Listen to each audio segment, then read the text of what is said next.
Apa kabar? Kembali lagi di channel kita Satu Napas. Saya kembali lagi bersama tim spiritualis Ketut Parte. Jadi hari ini kita nggak membahas mengenai eh, makhluk gaib ya, bro. Karena kalau kita membahas makhluk gaib, kesannya itu umum banget. Dan kita pernah diskusi, saya sama Ketut Par membahas itu, pikir-pikir kita kayak gitu-gitu aja makhluk gaib itu. Tapi memang perlu juga kita dibahas. Tapi hari ini kita membahas sesuatu yang berbeda mungkin, mengenai begini. Kita langsung aja ya, kita langsung biar singkat ya. Biar singkat ya. Ya, jadi yang ingin kita bahas hari ini adalah mengenai kenapa sih orang-orang dulu, leluhur-leluhur dulu terkenal dengan kesuciannya, kesaktiannya.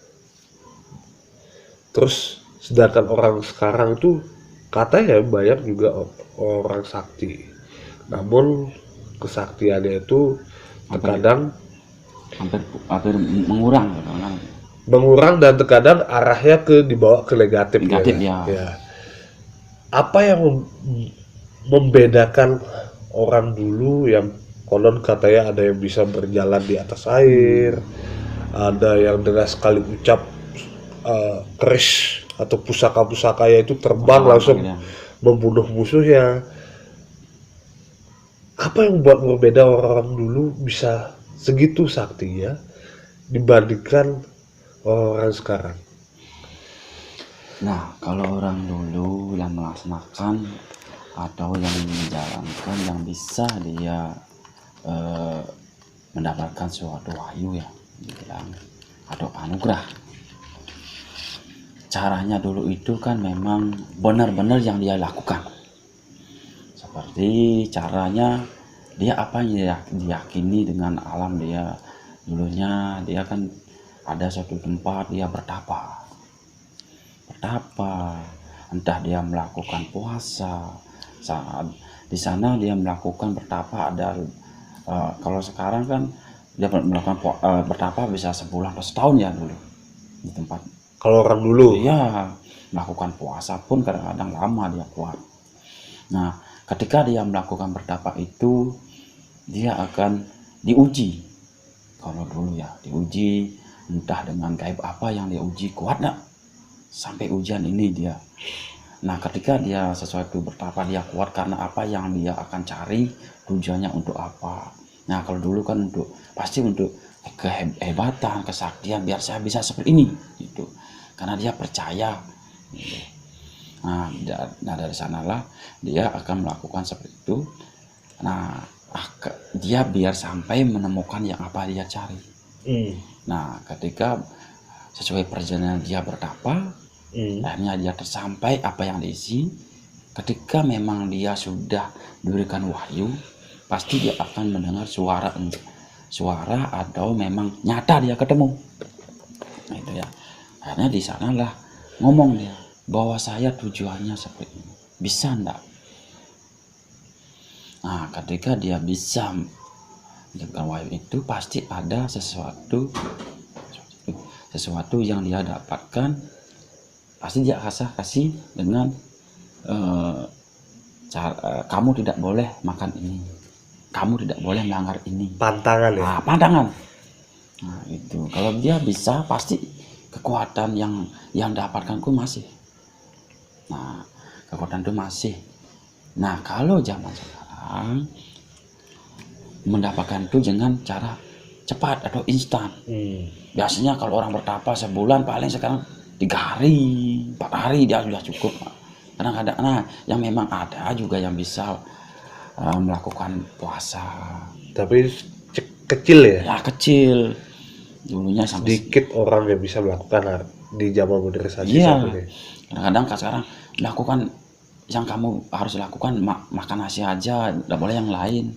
Dia tidak kuat kadang-kadang dulu pandangan itu kan gitu ya. Akhirnya sekarang itu kan tidak sama aja. Kadang-kadang dia mendapatkan atau dibawa ke negatif nanti kan tidak tahu itu kan, tergantung orang yang mendapatkan. Kadang dia udah merasa mendapatkan wahyu itu gitu sekarang. akhirnya tidak bisa apa yang dia capai. Makanya dulu sekarang beda.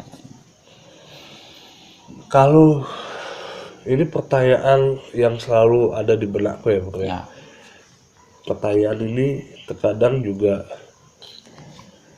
mungkin ada beberapa sobat-sobat mungkin ada juga sama pernah berpikir sama seperti aku. Jadi orang dulu itu ketika jalan atau ke suatu tempat, ya, dia selalu menggunakan rasa ya, rasa batin, mati. sehingga dia melakukan pertapaan sehingga dan sampai akhirnya seperti bro bilang mendapatkan wahyu. Wahyu. Pastinya itu kemungkinan dicatat ya bro ya. Ya, dicatat. Kalau zaman dulu mungkin istilahnya lontar atau babat ya. Kalau dulu itu lontar penemuan. Iya. Dapat lontar penemuan. Ini caranya saya mendapatkan. Dicatat gitu. ya. Nah kalau orang sekarang itu kan lebih banyak dia melakukan sesuatu yang sifatnya instan. Instan. Mungkin guru yang dicari pun dia minta biar instan. Instan. Sehingga apa yang diperoleh belum tentu sama seperti Sama yang yang dulu. Nah, yang menjadi pertanyaan buat aku bro, batin secara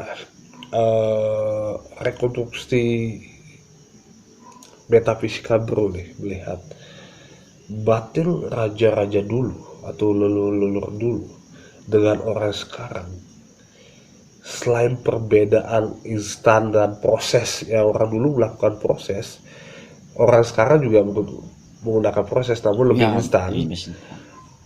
Apa yang membuat orang-orang dulu itu lebih bisa terkenal apa ya?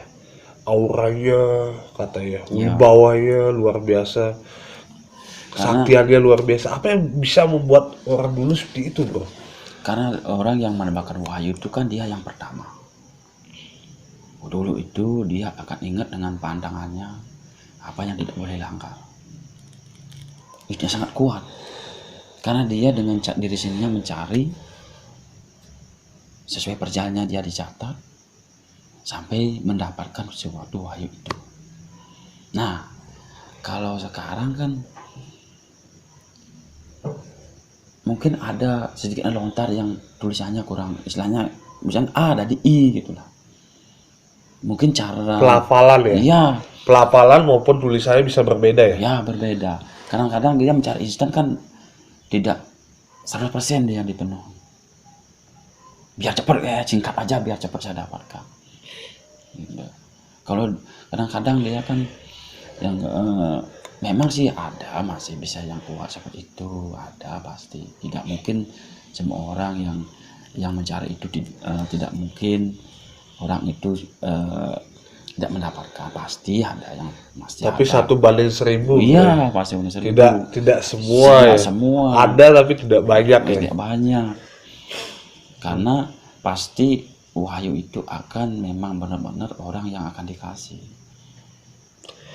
Ini dalam konteks wahyu yang kita bicarakan ini adalah konteks wahyu, bukan wahyu agama ya. Agama. Bukan wahyu buat kitab suci, bukan.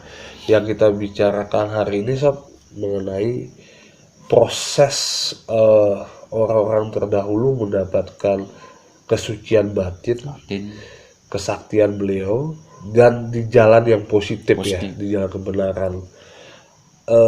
Kalau sekarang menurut bro, bagaimana bisa menentukan orang itu memiliki kesucian batin, kesaktian yang tidak arahnya ngelempeng bro, artinya tidak arahnya ke negatif? Nah ini ya, dulunya kan puasa dia, wah entah hari apa harus dia jalan di puasa, pasti ada isi itu. Nah kadang-kadang sekarang ini kan padahal hari ini harus puasa, kadang-kadang karena ujian atau digoda harus tidak boleh, dia tidak kuat di sana. Kalau orang sekarang iya dikuat, nanti aja lah, hari ini ketemu masih ada hari. Kadang-kadang kan sedikitnya ada abaikan lah. Ya, menurut dari mata ini batin saya diabaikan. Tapi memang ada yang bisa sampai di sana ikuti. Tidak mungkin, aku bilang 1000 banding 1 itu. intinya saya sudah bisa mendapatkan, tapi kadang-kadang ini yang diabaikan. Kadang harus dia dulunya dia berjanji seperti itu, tapi ketika dia mau mendapatkan itu kadang-kadang itu diabaikan. Aku tangkap berarti maksud bro bahwa orang terdahulu itu menjalankan proses itu benar-benar dan setiap ujian coba dia lewati dia bertahan. Nah, yang buat berbeda adalah orang sekarang tidak semua bisa seperti itu. Tapi sebenarnya manusia hakikatnya itu sama nggak bro, orang dahulu sama sekarang? Artinya begini, gimana? Kemampuan manusia itu sebenarnya orang dahulu sama sekarang sebenarnya itu sama nggak? Kalau segi kemampuan ya, nah, dulunya melakukan betapa memang yang dia percayai dia langsung ke sana. Nah, kalau sekarang sih kadang-kadang cukup dengan dari lontar itu dia baca, baik di rumah aja melakukan puasa seperti ini. Dia tidak mau menjalani ke tempat itu yang dianggap suci atau keramat ya. Ya, kadang-kadang sekarang kan, tapi ada yang bisa kembali saya sampaikan, dia berani apa yang dia temukan ujian karena memang benar-benar tulus dia mencari. Kadang-kadang kan ada menggunakan ego mencari itu. Nah, dengan keegoan dia sendiri. Nah, kalau memang benar tulus menjalankan seperti itu, kuat apa yang dia terima ujian itu saat dia bertapa pasti mendapatkan yang seperti itu. Tapi kadang-kadang karena keegoan saya pingin cepat, nah, gitu ya. Pingin instan akhirnya nggak nyampe tujuannya. Ya, ketika ada ujian, oh ini aslinya, itu kan masih ada ujian-ujian yang harus dia lewati. Nah, ada juga seperti sekarang mendapatkan dengan cara kalau dia berdoa bertapa sebentar dengan merasakan. Kalau tidak bisa melihat langsung, merasakan. Bahwa memang kalau dia itu dipercaya, dia itu yakin bahwa ini yang dulunya. Tapi terkadang juga ketika orang melakukan meditasi atau apapun istilahnya, ketika merasakan sesuatu dia sudah terlalu membanggakan, terlalu mentinggikan diri kan, sehingga dia lupa pencapaian akhirnya untuk apa. Jadi sebelum kita lanjut ini, ingin ku perjelas buat sobat-sobat yang di luar Bali, lontar itu adalah daun, mungkin yang dulu itu daun panjang yang ada tulisan Jawa kuno atau bahasa Kawi, atau kalau di Bali namanya Sanskerta, hampir mirip seperti di Jawa. Kalau di Jawa ono Ceroko, kalau di sini ada Ceraka ya. Yang ditulis di dalam daun itu yang disebut lontar. Penemuan dengan apa yang dia selama perjalanan dia ditemukan itulah. Jadi setiap orang dulu itu setiap melakukan meditasi atau pemujaan kepada Sang Pencipta, ketika beliau mendapatkan petunjuk dia tulis. Dijadikan amalan kehidupan buat kehidupan orang banyak ya. Kalau sekarang lebih berbeda ya bro ya, berarti ya. Kalau sekarang kan kadang ada rubah versinya ya. Versinya dirubah. Iya, versinya dirubah. Versi kalau mau maafkan versinya itu kadang-kadang kan ini diganti karena sekarang kebanyakan maaf kadang-kadang punya keegoan masing-masing ya. Jadi kalau kayak gini aku keinget sama bukan cerita sih, ini lebih berita ya. Kita aja sudah zaman modern banyak kasus-kasus yang mengaku sebagai raja keturunan Majapahit lah, yang melakukan penipuan lah, karena dia ingin merasa diagungkan, memiliki wibawa tinggi, pada sesungguhnya bukan keturunannya, bukan dan tidak memiliki apa yang seperti yang diharapkan oleh masyarakat. Nah ini yang kadang-kadang aku bingung bro. Kalau manusia sekarang gimana? Bukan manusia, ini kelihatannya agak serius banget ceritanya ini. Jadi aku tuh berpikir begini bro, kalau orang di zaman modernisasi ini mereka melakukan napak tilas, ada banyak faktor, ada banyak tujuan. yang aku sampaikan sekarang ini lebih banyak misalkan ada orang melakukan napak tilas biar mirip seperti orang-orang terdahulu. Katakan salah satu raja misalkan yang dianggap memiliki wibawa luar biasa, keagungan luar biasa. Orang-orang sekarang ingin napak tilas seperti itu. Apakah yang dia lakukan itu bisa sama yang didapatkan dengan leluhur yang terdahulu? Nah, menurut dari mata batin saya sendiri, karena bisa kembali mata batin itu kan berbeda-beda pandangannya. Biar kita nggak salah kita artikan. Ya, Nah, mungkin dari segi saya kan gitu ya. Dia melakukan seperti napak tilas itu, kemungkinan mirip ada. Kalau memang benar-benar tulus akan mendapatkan. Tapi kadang-kadang dia menggunakan suatu ego, entah dia saya harus seperti ini. Nah, mungkin dari sana dia kan karena dia dipercaya atau di gimana, orang percaya jadinya. Padahal itu kadang-kadang kan tidak seperti itu, karena sudah dia percaya, artinya percaya di orang itu. Nah, ada beberapa yang bisa mendapatkan seperti itu. dengan jalan napak tilas itu ya. Ya, memang mirip sebenarnya, bukan sepenuhnya bisa. Mirip tapi tidak sama ya. Ya, tidak sama. Tidak sama. Karena kita kan dari kita baca kan dari buku, kalau bukunya seperti ini, akhirnya dia melakukan seperti itu. Melakukan, coba saya akan melakukan seperti ini. Nah, apa yang saya bilang tadi,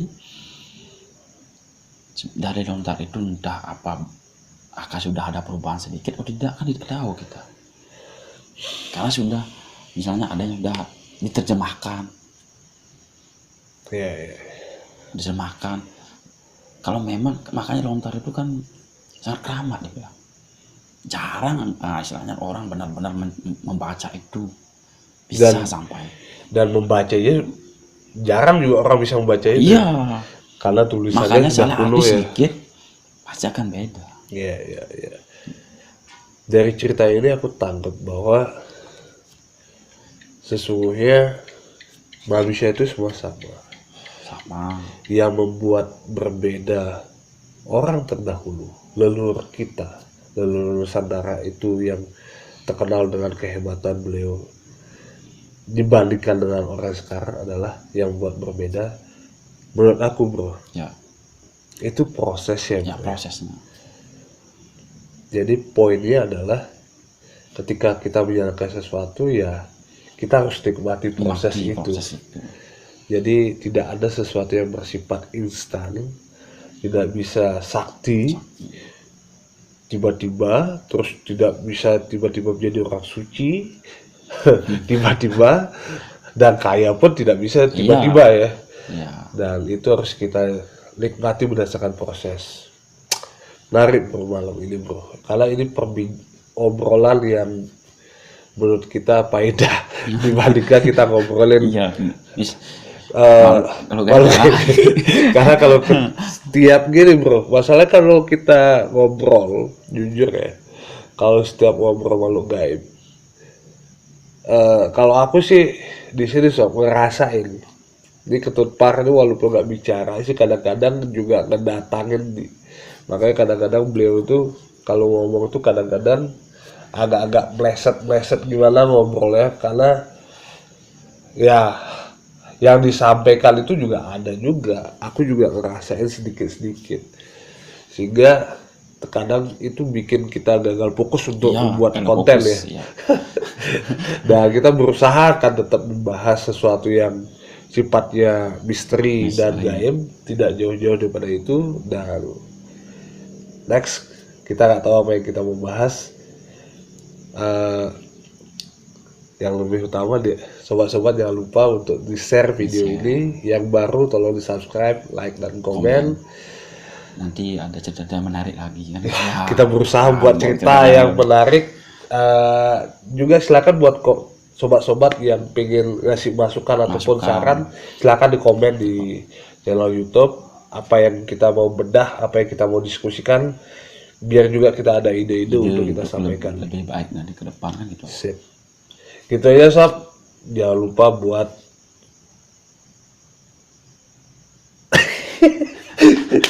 jangan lupa buat subscribe, like, dan komen channel ini dan di share video ini. Di apa bro? Di share, komen, like, ingat. Ya. Thank you. Terima kasih buat sobat-sobat semua. Sehat selalu. Sehat selalu ya.